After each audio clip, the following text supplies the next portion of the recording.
What's happening, Elevation Nation? We're back for another podcast, but man, I'm elevated today. We got the founder of FroPro Snacks here, Matt Williams. I mean, Matt is an incredible human being with an unbelievable story. You go to their website, you can hear and learn a little bit more about Matt's story, and I'm excited to go through it with you today, Matt. But also, the bar itself, the snack is incredible. You sent us very generously a lot of bars, and I've almost went through all of the first box. I have thoughts on the flavors. Sam and I think, are interested in different flavors. We can get into that. But Matt, welcome to Elevation Nation, man. We're hyped to have you. Gentlemen, thanks for having me. Glad you're liking the product. That's always the hope. And if there's some flavors you didn't like, that's okay too. Because not everybody likes every flavor. But yeah, no, grateful to be here. It was great to connect with you guys a couple months ago, and it's crazy. Years flying by, and here we are. It's an honor to be able to welcome you to the nation, and to say I was hyped when I opened up a box from you, Matt, and got to sample them. I think I was less hyped than every single one of my friends that has come through and raided my fridge now, trying a new flavor. They don't know about the hidden packs that I have in my freezer because I'm saving those for later, but they're going like hotcakes in my apartment. All my boys are loving them. Thank you again for sending us some product. We obviously are excited to get into the story of FroPro, what you are building. But I think one of the reasons why, Matt, you resonated with us right off the bat is, yeah, you're an entrepreneur with a dope product in a sick company, but I think you live your life how I want to live my life. I'm trying to live my life. I don't think I'm there yet. But how you go about your day-to-day. I mean, I even just watched, you popped up on my Instagram a couple days ago with a day in the life of how you were living your life. I don't know what time you actually woke up, but it looked like the butt crack of dawn, which Parker knows I love waking up early and getting a workout in to start my day and feeling accomplished before I even sit down at my computer. And so how you live your life from a physical standpoint, from a working out standpoint, resonates a ton with us. And I think that, interestingly enough, goes into your mindset. So I'm excited to get into all that. But before we get going, this is Elevation Nation. We like to give you the opportunity to give an elevator pitch. Parker introduced you, but you're obviously so much more than just FroPro. Who are you, Matt? Wow. All right. Yeah. I mean, it's usually I start with like what FroPro is, but my name is Matt Williams, creator of FroPro Snack Bar, a organic peanut butter snack bar that is sold nationwide and online. Still trying to grow and reach as many people as possible, kind of like how you guys do with influencing or getting people excited, or 1 million people reached. And just doing that through our story, right? We're more than just a snack bar. Before, when we started, it was, we're all about being a snack, right? What's behind that? What's the messaging behind it? But, again, at the end of the day, we're a peanut butter snack bar. We have a tremendous community down here in Florida. All of this possible only by me, essentially taking a new direction in life, getting sober, starting over about 15 years ago, and, starting this not to be a business, not to be anything other than something that I enjoyed sharing with the people that were around me, sharing it with my clients, sharing it with the community. Having a lot of fear, having a lot of reservation, having a lot of challenges, and still challenges today. I'm not saying there's not, but kind of starting anything or doing anything at the beginning, right? We want to talk about, mindset. I was told early on by a mentor, we're in the effort business. And I'm going to answer that last question now. We're in the effort business. And at the end of the day, when you put your head down, if you put forth effort into everything that you're doing, into whatever you're doing, whether it's your business, your recovery, your sobriety, your physical, your mental, your spiritual, your family, whatever it is, if you can say you did something with 100% effort or close to it, then you had a really good day. And if not, that's something that you work on the next day if you're given it. So I know that's kind of a long elevator speech for me, but, just super grateful to be on with you guys, obviously connecting to anybody that's in this space. There's obviously people that have come out with different products after I have, that have already succeeded in terms of selling their company for multi millions of dollars. I would love that. I'd love to know what that feeling is like, chasing it. But, in terms of living our life, like my wife and I always say, again, this wasn't created to be a business. We didn't sit down with a bunch of investors saying, how do we create the next new thing? As you know, the protein bar, snack bar, CPG space market is incredibly saturated. I think there's a ton of space out there for anybody that wants to bring something to market. If you have a compelling story, if you have a compelling message, if you have a compelling anything, I didn't create peanut butter. I didn't reinvent the wheel. I think I make it taste really good and offer a lot of other nutritional benefits to it, whether you like peanut butter or not, whether you're allergic to it or not, whether you think peanut butter or the peanut is a good nut or not. Again, I'm not going to please everybody. I realized that early on, especially if you're in the food business, that there's always going to be someone that has something to say, whether it's a solicited opinion or unsolicited opinion. And part of walking through this stuff is, knowing deep down why you're doing it, how long you want to do it. And be very honest, I'm sure many other, entrepreneurs, creators, founders, business owners on here have at some point been like, I'm going to say this and not to be rude, I don't know if I really want to fucking do this anymore. This is really fucking hard. It seems like, you get a windfall of wins and then a handful of losses, and learning you probably talk to a lot of people that are, oh, it's not a loss. It's but there are losses. There are L's, there are things that you can learn from. And, sometimes it's tough to bounce back. I know plenty of people in this industry that if you were on paper to see them one year blowing it out at every food show and the biggest displays and, girls passing up their product with the boobs out and everybody like, oh my God, and look at this, and gunslinging. And then next year, where are they? They're out of business. Why is that? So I've seen it all. We've been doing this as an idea since 2010, business since 2013. Officially felt like we were doing something right in 2021, surviving COVID, and still working through that. It's been a lot, man. And I want to say, what my wife Chelsea and I believe is, the business is really great. We're working really hard. It is really hard. It costs a lot of money. Sometimes it's, what the heck are we doing? And other times it's, I can't believe we're doing this. This is crazy. And it's just, you take it day by day. You take it month by month. You take it quarter by quarter. You take it year by year. And there's some things that we're just like, wow, this is really exciting, and I think we're really doing big things. And other times we're like, wow, maybe we should dial this back or try this. And, you just got to be realistic, and you got to look at it and be like, this is pretty wild. We've been doing it this long in the first place. I mean, you're an inspiration to Sam and I appreciate the way you're just talking about that. You say the idea came up in 2010. Yeah. The business came 3 years later when you finally launched, and it's 2025. You're so committed to the mission and the purpose behind what you're building. But I know, when I was reading on your website and looking through your social and even in our conversation, I'll read something directly I found on your website. It says, FroPro is a direct result of a change in direction in life. FroPro is a snack bar that represents a second chance. That sounds, Matt, so much more than a snack or a food. Let's talk through that. What does that mean to you when you read and type those words? Walk us through what that means. I was really hesitant to share. My story at the beginning, because there is sort of a stigma around being an alcoholic and an addict and talking about that openly. And it took a lot of work. It took several years for me to be able to share that. People that knew me, I could talk about it because I had hidden it for so long. But talking about it in a way that someone basically said, if there is one person that can benefit from this, whether they're in the business or not, or, that connect to what you're doing and why you're doing it, then that's all that really matters. And it's what impact, some people would say it's legacy, but it's what impact are you creating? What are you sharing with people? Why are you sharing it?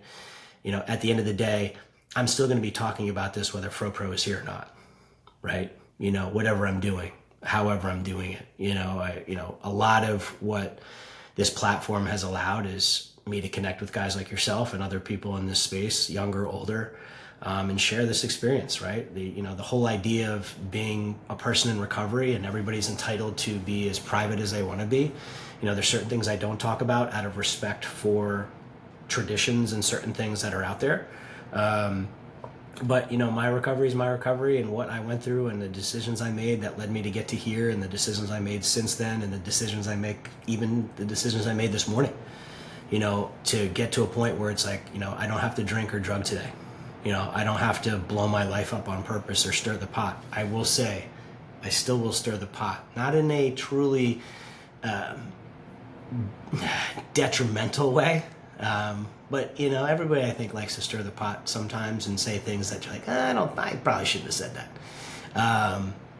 But yeah, no, I think being able to honestly share, like I did a podcast with a guy, and he said, you know, the vulnerability is essentially the antidote to anything and everything, right? And I think he quoted that from someone that was like incredibly intelligent from the history books of sociology or philosophy or whatever you want to call it. And, you know, it's true. It's like, if I'm vulnerable and I can share about my experience, strength, and hope, and that helps somebody else, great. Whether that revolves around my day-to-day, my fitness, my spirituality, my peanut butter snack bar, or my, you know, however I do it, and it helps somebody or gets somebody to feel a little bit better about where they're at, great. Or if it pisses somebody off, why does that piss you off? You know, what about what I'm saying is bothering you? You know, because I've definitely heard things that people said were like, man, that fucking bothers me. And it has nothing to do with the person. It just triggers something in me that might be something I'm not proud of, or something I need to work on, or something I'm not good at. And I think that's like, again, that vulnerability is really important. And that's why when we talked about it, we put it on the page, we put it on our website, we put it on our packaging, we shared the story.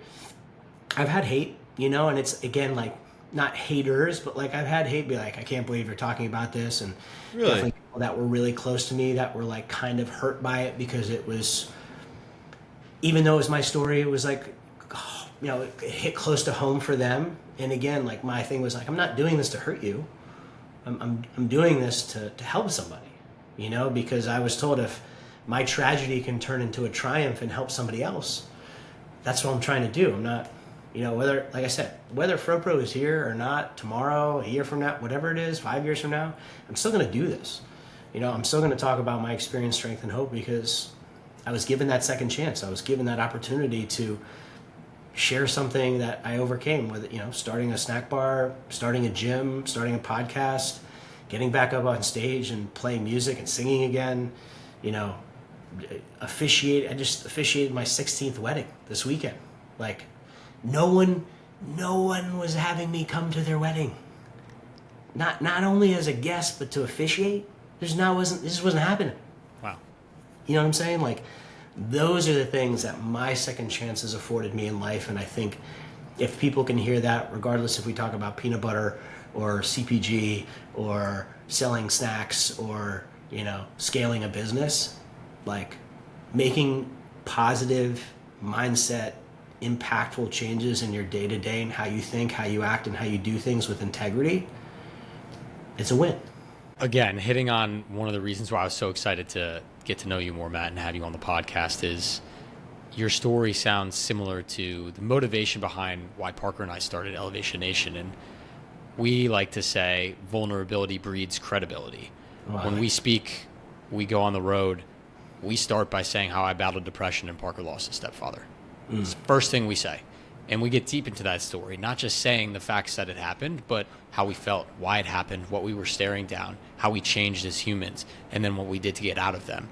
And so I don't know if anyone smarter than us can come up with a better quote, but vulnerability overall we've found is like, even on the podcast, we're trying to build human connection. What's the best way I can hopefully get Matt to like me? I'm going to open up my heart and hopefully he responds well, right? Like, we're trying here. And I think for people that are scared to get vulnerable with who you are, maybe that first step is getting vulnerable just alone by yourself, telling your story back to you. And I think that's maybe where some people are struggling. I think too, I'm going to fire this one back. I think a lot of people have trouble even being alone. And I'm talking about not having this. Right? Sitting somewhere with that does not mean you're alone. And I just speak from experience, because it's like truly being alone, not hopping on that because it's there, not being with your, you know, my wife or my, you know, my friends or whatever, and truly being alone. It's a tough thing. Yeah. And I only speak from my experience because it's like, this had to be removed from me in addition to so many other things, as for me to actually take a look at myself and look in the mirror and be like, I do not like what I'm looking at. And I was 28 years old when I said that. Finally. Like, I knew I didn't like myself for a long time. But when, like, the rock bottom of all rock bottoms, when you're face to face with yourself and you're like... And that skill, I think, is not an easy one to develop. And it's one that, as we've now gone out and, we speak to a lot of high school and college kids and recent graduates, one of the questions in our workshop that we do, the first question on our workbook is, what makes me me? And every single time without fail, when we ask afterwards, we have, a couple other questions they answer. We say, what was the most difficult question? Every single session, it's that first one. What makes me me? And I think a lot of, whether you're young or old or whatever, we struggle to know who we are. When you strip away the titles, when you strip away the phone, when you strip away the clothes, what makes me me? And so that's why I love that you brought up vulnerability so early in the conversation. Is just like yourself, Parker and I think the only way we can practice what we preach and teach introspection to so many of the young people that we talk to is we have to be introspective and vulnerable ourselves. And so I appreciate you opening up with us today. Yeah. Matt, I'm curious, like, you say it's hard to be alone. Of course, you take the phone away. Obviously, it's like the most addicting thing ever. It's set up to give you everything that you want and need at any point in time, and you can just pick it up. I'm really curious, when you put that aside, how do you make the most of your time alone? I want to hear about like how your approach to introspection. How do you ask yourself the deep questions and take away meaningful things from that? So early on in the morning, it's usually through prayer, or post prayer, kind of like I don't like sitting and meditating. I like laying flat down, and that whole breathing process and trying to focus on that. Sometimes it's through a sweat or a run where I'm like, people are always crazy, like, bro, you don't listen to music? I'm like, no, I actually run with my thoughts, or as kids would call it, they raw dog their run, whatever that is, right? Like, I'm raw dogging this run. All right, I guess I've been raw dogging for a long time then, because I don't run with music, and it's just what's going on in here and what's going on in here kind of coming out. And like, I run early enough where like I'll have full-blown conversations like out loud that if you were walking or running by me, like, what's wrong with this guy? What's he doing? Like he's having a full-blown conversation with. Are they intense conversations? Are they like they can be easy, like, light? Like, what do those look like? Man, it's truly a combination of all. Like some, I'm laughing about stuff. Some I'm having conversations from 10 years ago that, like, man, I should have said that to that fucking jerk off. I can't believe how did I, I've had really intense conversations about like things that happened. And then other things where I'm like, why did I handle it this way? Or maybe I should do this. And, it kind of like sets me straight, or, oh man, I wish I would have said that, or, why am I feeling this way? And it's like, it can be arranged. Like I've been on runs where it's like full-blown cries, like crying out shit that like, I'm like, where did that come from? But yeah, no, for like the introspections, piece, there are times where like, I think a lot of people have to experience a lot of pain, right? And, you have to have enough pain before you're willing to actually be like, man, I don't want to feel this anymore. Why am I feeling like this? It's become shorter and shorter amount of time, right? I don't like sitting in it much anymore. My wife and I have incredible conversations. Sometimes we communicate too much about like how we feel, with what's going on, and like, very vulnerable. Like, man, this isn't working for me. Like that we did this in the business, or like I had this conversation with a client. It didn't go the way I wanted it to. And like, she'll point something out or I'll point something out. And you're like, oh man, like how did I not see that? Because like I've been through this before. So it's like, I love getting the feedback. And then when it's just me and it's just solo, there are times where there is no feedback. There is no answer. There's maybe a little bit of clarity. There's a little bit of, okay, now I'm more aware that I'm feeling like this and what's really causing this. Like, I can't say I always have an answer. but I usually will bring it to a mentor of mine or somebody that I go to with issues and, say like, hey, like this is what I'm thinking, or this is a thought that I had, or this is something that's reoccurring for me. And like, I don't know why. Like, I'll give you, for instance, I was like probably 2 months ago, we got back from an amazing trip, work, family, like everything you could do in one 5-day period. Awesome. And I found myself just completely in my head, frustrated, trying to control something that I had no business that was none of my business, if that makes sense. And it was affecting me. And my wife was like, I don't know who's sitting across from me right now, but it's not you. And I don't know what you need to do, but you better get your ass in gear and you better call somebody. It was a little bit more intense than that. I don't want to say what she said on air because I feel like it's a little too intense. And I was like, wow, she's right. And then I talked to one of my mentors about it. And then I shared about it in a group of people. And people were like, bro, you feel like that? I've never heard you talk like that. And like, I'm so glad you did because I thought I was the only one. And I was like, yeah, nope, you're not the only one. And that's when you're vulnerable, as you guys shared, when you're able to get honest and you've come from, let's just say, a really low place, right? You guys have both had low places in your life, and I'm sure multiple low places where you've had to overcome and build and share and whatnot. And then there's times where people may come to you and you're the expert, or you're the guy, or you're like Mr. Oh, dude, we gotta call Sam or Parker. They're always good. And you're having a day, and you might not be 100%. And they'd be like, yo, man, what's going on with you? It's almost like you're not allowed to be human or have a moment. I'm sure both of you have felt like this as somebody that has been totally there. And 100%. That human moment where it's like, I could respond and be like, give me an effing break. But I usually respond like, I'm just having a moment. I'm not 100%. You caught me at a time where I'm giving every piece of effort that I can. And I'm working on something right now and I don't know what it is. I know it's not you. I know it's not anything else other than what I'm trying to figure out and what I'm trying to process, what I'm trying to work on. But I need the grace. I need you to give me a moment.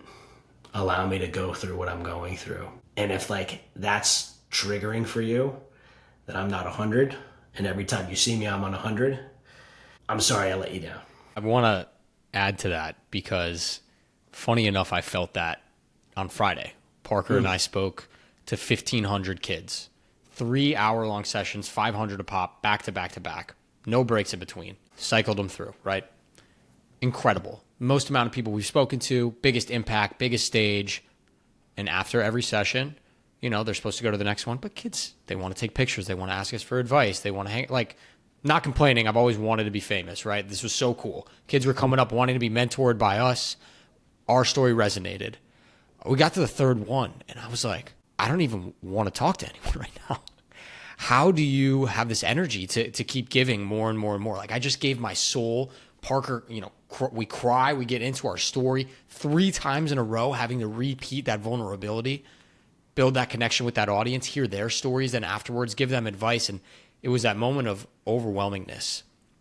And I think, to your point, so many people do look to you, Matt, as someone who has built a business and has overcome so many things. And sometimes to Parker and myself of like, oh, you guys have a podcast, you must be legit, you have your mindset figured out. The whole point and reason why we started the podcast, because we didn't have our shit figured out and still don't have our shit figured out. And I want to talk to other people to figure out my shit. Yeah. And I think it's just sometimes, you can only deliver and give so much. And I appreciate you saying that it's okay to be human, because I think sometimes now that we're in this limelight position, sometimes I feel like the only person I can be human with is Parker when no one's recording. I think to add to that, sounds like you guys might need another speaker. Hey, maybe. Listen, we got some things in the works. Well, let's leave that post podcast. I want to say, like, I used to be an educator of children back in the day, but that's fine. Going off of what you're saying, Matt, and what you're saying, Sam, and the people I look up to who are like success in my eyes, people who are happy in my eyes, people who have built a fulfilling life, you know. It's those people who are so in touch with who they are that they're able to say, hey, hold up. I don't need to be Mother Teresa every day. I don't need to be this incredible human that people make me out to be. I'm still Parker. I'm still Sam. I'm still Matt. And I look at those people who are able to take time for themselves and say, you know what, I'm not doing good. And I'm vulnerable with that. Yeah. Opposed to, I look at some leaders and I don't even know if I can call them necessarily leaders then, in a sense, where they're minimizing and hiding the pain in a sense. Yeah. Well, Leaders who share that pain, I feel so much more gravitated towards, and I respect that much more. Yeah. Yeah, no, I mean, you know, I was having a conversation with a buddy in this industry who's done very well. And, you know, I just said, you know, it's crazy to watch, you know, we're watching all these different beverages and different companies get purchased for multiples of hundreds of millions, some of them in the billions. And I was like, that's wild. You know, it's just crazy how awesome it is they built that. And, you know, his thing, not in a negative way, he's like, there's more behind the curtain, you know, than what you see. And I said, well, I'm sure there is with everybody. But a lot of these brands and a lot of these things and a lot of you essentially you create a show on this, right? Through social media. You create a persona, right? Like I used to bartend back in the day, obviously helped my addiction greatly. And I had a chance to bartend for a very prolific public figure who had a very just literally you knew who he was anywhere in the world because of who he was and what he did. And I was stoked because we were going to his house and I was getting to bartend this guy's party. And in my mind, it is going to be wild, raucous, insane, like how he is. What I found was a humble father, husband figure that was, hey, welcome to my house. Thank you so much for coming. We really appreciate it. And I was like, at first I was like, no. And I remember I was like, this isn't, I'm like, yeah, that's his stage character. That's who he turns on for the public. I said, he's the most humble, shy person. He doesn't, when he's on stage, that's who he is. When he's not on stage, he's the most quiet, like, and I watched him play with his kids and how he treated his wife and how he treated his family. And I was like, whoa. I said, it's the same guy. He has a persona that he created for the public. That's why they like him. And I'm sure everybody else likes him as a person. And I'll never forget that. But it's like, that was prior to social media. Like, truly. And now it's like, you can create anything you want to be. Right? You know, like, I can't tell you how many people down here that I've met, some of them, God rest their souls, that literally, when you think of anything and everything you could have on the planet, a loving family, healthy kids, a house on the beach, a boat, you name it, they had it. Not just material things. Yet they were the most miserable people on the planet. And they were sad, they were anxious, they were depressed, they were overwhelmed. And you're like, and I think, you know, it doesn't, you know, it's like, there's so many stories, there's so many parables, there's so many things that we've read. It's just like, you know, the happy, you know, you can meet the person that lives in the shack and they're the happiest person, or the person that lives on the water, you know, with everything possible, they're the happiest person or the saddest person. And it's just like, it's like, what is the quality of life? And I want to get back to that because that was kind of what you touched on at the very beginning of the intro. It's like, my wife and I talk about our quality of life. We've built an amazing life. Like, I remember the beginning, I had a mattress on the floor, 4 DVDs, all which I liked incredibly, and a closet full of clothes. I'd lost my driver's license, I'd lost my car. I was looking at 1 to 3 years in prison from a lot of poor decisions. I lost my career, and again, my fault, not anybody else's. And working through that and getting sober and doing all those things was necessary for me. Someone said to me, and I hated hearing it, like, I wish you a slow recovery. And it made me so mad because I wanted all these things back. And a lot of things I have gotten and then some. And with that, as I hate saying this because our mothers are right, with more comes more responsibility. And more people count on us. There's more accountability. There's more thought process that goes into things because it affects other people's lives that work in the business, on the business. Never in my wildest dreams did I think, like, at the first of every month, what comes out of the account to cover overhead.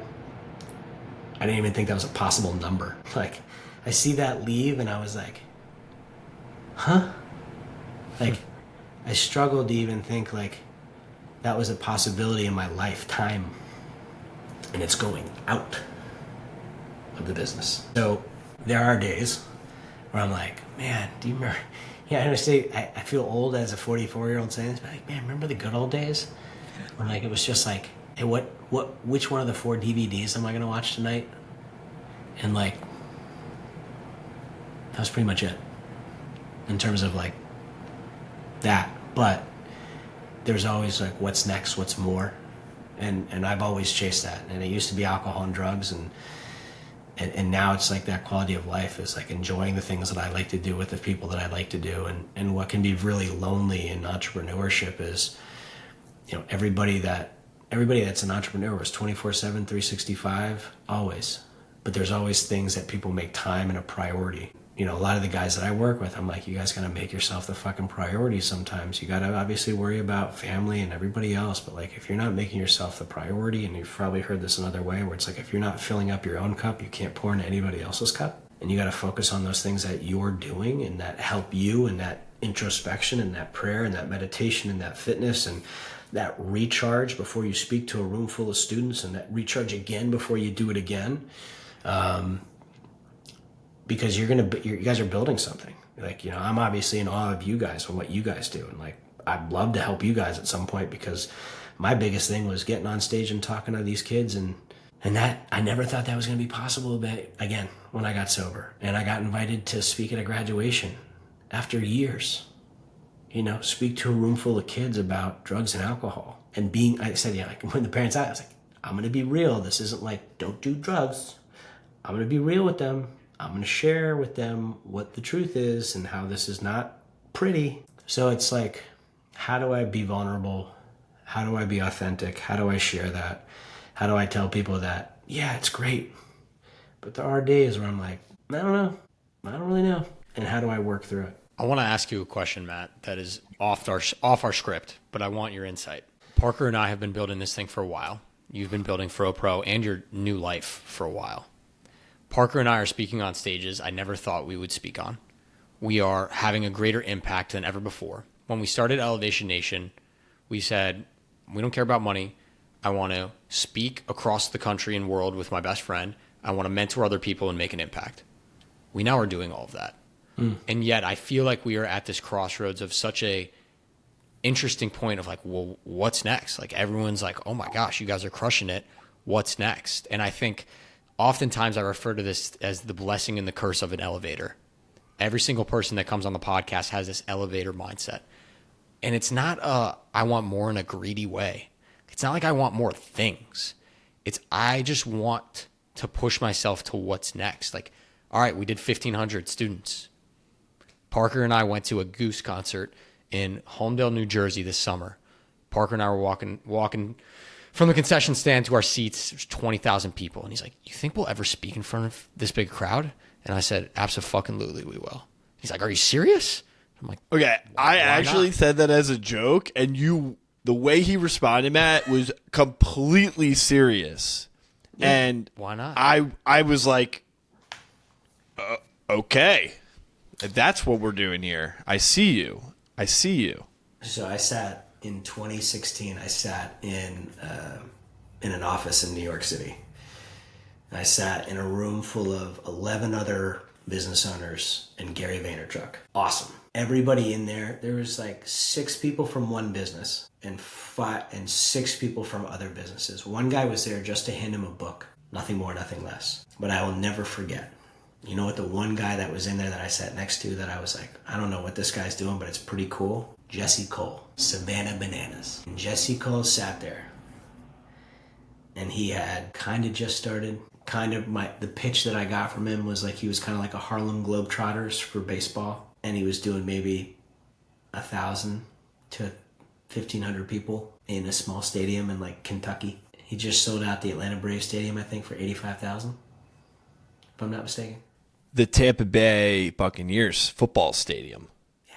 I saw that. Yeah. So. Wow. Do I think what you're doing is possible? Yes, and here's why. I think you're 2 incredibly dynamic young men.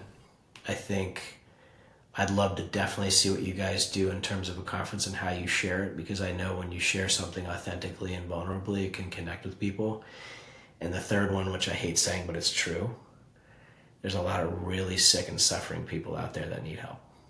And it has to do with a lot of people that are under the age of 18.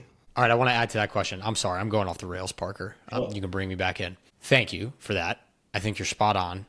I want to kind of push this back on you then, in saying, building FroPro is frustrating. Being an entrepreneur is very hard. You have an incredible product, beautiful packaging, delicious product. You've changed your life. This has given you a second chance. Is that enough? Like, is that, you want to sell it for millions of dollars, but like, do you? Didn't this give you the greatest gift that's priceless? Is there more? Do you need more? I'll answer this twice. 2-part. Yes, it is enough, but there's always room for more. And as a true addict, I always want more. For me, the platform of it is what I want more of, because I want to get this out to everybody. Like I said, at first it was like, we got to sell bars, we got to do this. And I said, well, we've got a lot of really cool messages along the way, a lot of hate messages along the way, but I guess someone would say, oh, that's the mark of success. But I think everything leads to certain things, right? Like, it led me to have this conversation with you guys. It led me to, who knows, maybe I come attend some of your events, maybe I help out in some way, shape, or form. I don't know. Like, I'll tell you a cool moment for me. When I got sober, I was handed a book by Tony Robbins. In addition, when I went into treatment, it was Awaken the Giant Within. I hadn't read a book from cover to cover in a long time, and I had a lot of time on my hands. And I read this book cover to cover. A couple of years later, I had the gift of going to one of his seminars down in Fort Lauderdale. Attended that, probably 2 years sober, got a lot out of it. Recently, and we had, I know Tony eats the bar. I know Tony loves the bar. I know his trainer loves the bar. I know his family eats the bar. Recently, I went in December to his signature event that was in Palm Beach, and we were a sponsor. And in a room full of, I think, 8,000 people, at about 11:50 p.m., while he was doing one of his exercises, he said, we don't want anybody to leave. We need you to sit in your seats. And we got a great company, FroPro, here that's sponsored our event. Is going to pass everyone. He goes, it's peanut butter. If you can't have it, don't eat it. And I watched everybody that I could see eating my snack bar. That was very cool. Maybe got some orders from it. But I had one guy come up to me, and he's like, are you the FroPro guy? And he goes, I read your story. I really appreciate that. I love when people share about who they are and why they do something. It meant the most to me. I did look, and I saw some people but maybe it wasn't for them. And I kind of focused on that a little bit, why didn't they like it? But when a room full of people are given your product, and that's the only thing they're eating, in addition to some water, it's a pretty cool full circle moment. So, getting back to your question, yes, it is enough. What we have done thus far is enough. Do I think there is room for more? Absolutely. I've asked my clients and I've asked other entrepreneurs, what determines success? What makes you successful? I asked one very successful guy who made 20 million one year. I said, if you made 19 million the following, are you successful? And you know what his answer was? No. I said, 1 million less and you still cleared 19, you're not successful? And he said, Nope. And I didn't get it, and then I got it. It took me a while to get it. We always want more. We always want to proceed. We always want to do more. And it's like, sometimes I forget, right? You know, I have a mentor of mine, and where our office is on this road. I hope you guys come visit one day and get a workout in. But where my office sits is on this road that if I'm really having a moment, I'll call this guy, and he'll be like, I need you to do me a favor. I need you to walk outside. I need you to go look at the road. He goes, I just want you to remember that in 2010 you were driving home from jail on that road and you were going to kill yourself. That road. He goes, your apartment was right up the road. Just remember, the business that sits on that road, whether it's there or not, in a year or 2 or 5 or not, you know, whenever, whether you sell the business, you leave the business, whatever you do, just know that at one point you thought your life was over and you wanted to end it. And you didn't. At the darkest time of your life. So whatever you have coming up, whatever you have that's struggling, or whatever you're not getting the yes that you want, you're not getting into this account, so-and-so said no, or this didn't happen. Bigger plan. Matt, I gotta say, the way you just talked through that makes me just feel very whole in this moment and grateful that our paths crossed. And I am, like I said, I was inspired earlier. I'm ever so more inspired by you, and I'm so grateful that you're able and willing to share vulnerably that story, because I know it will resonate with our audience and listeners, and I know it resonates with Sam, and I know it resonates with me, because it's such an impactful story. To that point, Sam asked you a tough question, right? A challenging one. What is next for FroPro? Where do you want to take FroPro on the elevator? How high are we going? Where's this thing happening in 2025? What about 2035? Yeah, I mean, honestly, in terms of our product, we'd love to, continue expansion with Whole Foods into the Northeast.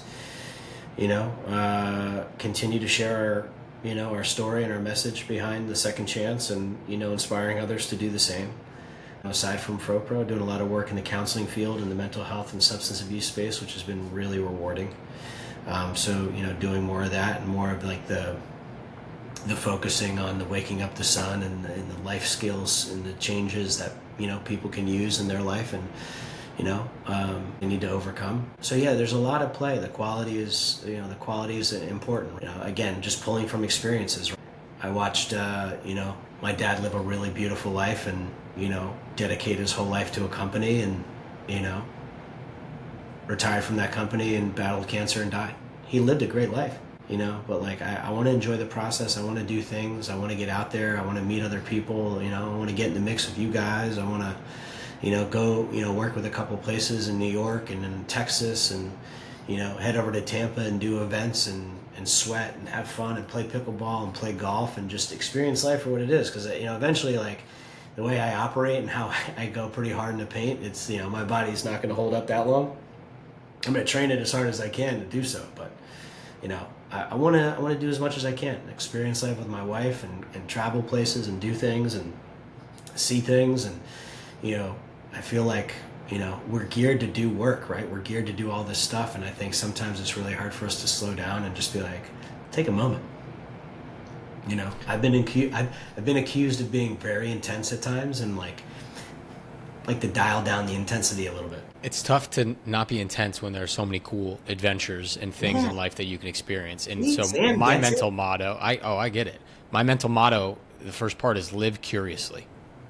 All I want to do is go experience new shit. Live curiously, live those moments to the fullest.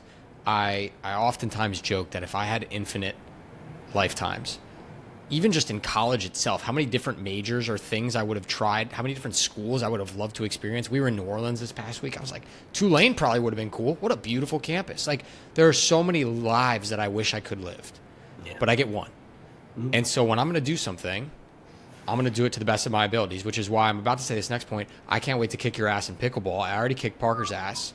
And so when we have our workout, I'll bring my paddle. I can't wait. And it's going to be a great time. So we're going to have to go do that down in Florida. And the gauntlet's been dropped. So let's do it. I love that. All right, I'm going to bring us into our next section, Matt. I want to honor your time. This is our rapid fire segment. We got quick hitting questions. We love to ask them. Things. First thing that comes to mind. I want to ask you this one. If FroPro had a theme song, what would that theme song be? Mission Impossible. I love it.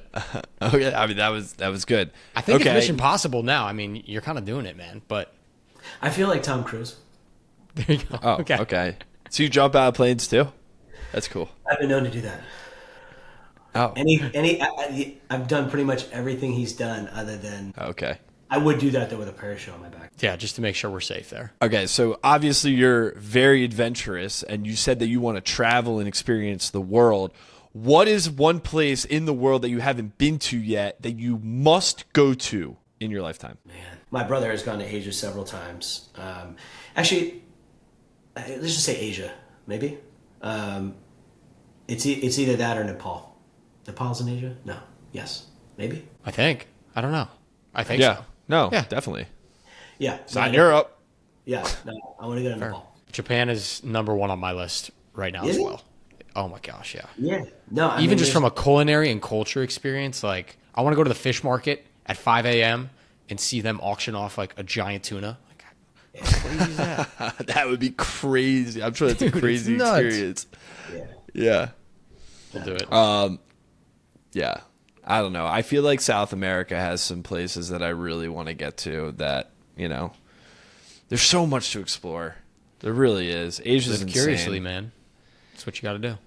Yeah. China, I will say, is the coolest place I've ever been. Yeah, it's like it's something that's say like to totally Sam- wild. Like I know I want to go to Australia too, but if someone's like, "Hey, I'm flying you here. Where are we going?" I'll be like, "Japan." I've never felt another, the culture shock like ever before. You literally feel like you're on another planet. I bet. It's insane. No one looks like you. Yeah. No one talks your language. Great. Go figure it out. Yeah. Talk about exhilarating. The perfect time to be alone. Yeah, we felt alone. We felt alone. It was wild. All right, last rapid fire. I got to ask this one because I have an answer to this. But Matt, I'm curious if this is like picking a favorite child. What's your favorite flavor, FroPro? Ooh. heavy on the birthday cake rotation right now. Okay. But yeah, if I go back to Your wife's name is in one of your flavors. I figured that would be, wow, really? I love my wife, and Because that's my favorite flavor. Chelsea's cherry pie, huh? I love the cherry, man. I love having cherries in there. Yeah, they were a little quiet. They're like, "You understand?" I said, "We get it. It's kind of funny. We're just going with It's it." the best flavor. I mean, dried cherries are awesome. Yeah, no, they're great. I was a blueberry dream guy because it was a mistake flavor that was tropical dream. We rebranded to blueberry dream, and the story of it and the taste of it it's my favorite. There you go.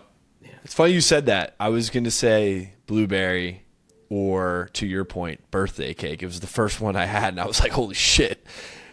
Yeah, This is great. old school was mint chocolate chip, but yeah, if I'm consistent, it's blueberry dream. This isn't a rapid fire, and I'm cutting Parker in line. Any hints of what's going on in the research and development lab that you can drop? Maybe some sneak peek flavors or general directions we're headed? Ooh, okay, thank you. What a combo. Yeah, I mean, people have asked us for a while.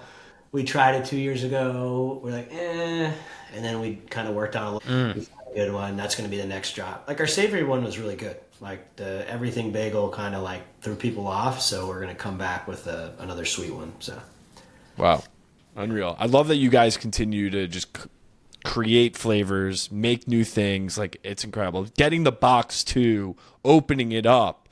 My eyes were just like all over the place. There's so many different colors. It's a great experience. And so you guys are doing incredible stuff over there. But that brings us to the last question. I know you brought it up before, but I got to ask you one more time because every single elevator who joins Elevation Nation, whether on the podcast or at one of our events, has a mental motto, a phrase, a quote, a slogan that you live your life by. So, Matt, Let's hear your mental motto again. We are in the effort business. So put forth 100% effort in whatever it is that you're doing, so that when you get to the end of the day, you will be the only one that knows if it's the effort that you were supposed to put in. And then an easy one is wake up the sun and get it done. We got 2 new mental mottos that we've never heard before. I love it. The 1-2 combo. Matt, I mean, we could do this for hours. I can't thank you enough for sharing your story. I'm honored on behalf of myself and Parker. Welcome to Elevation Nation. I know that this was just the beginning of our friendship, our relationship. You already gave me some incredible advice, and I just can't wait to beat you in pickleball, but also learn from you over the years. So thank you so much for joining us. We shall see. All right, Elevation Nation. Until next week. Thanks, y'all. Peace. Matt, that was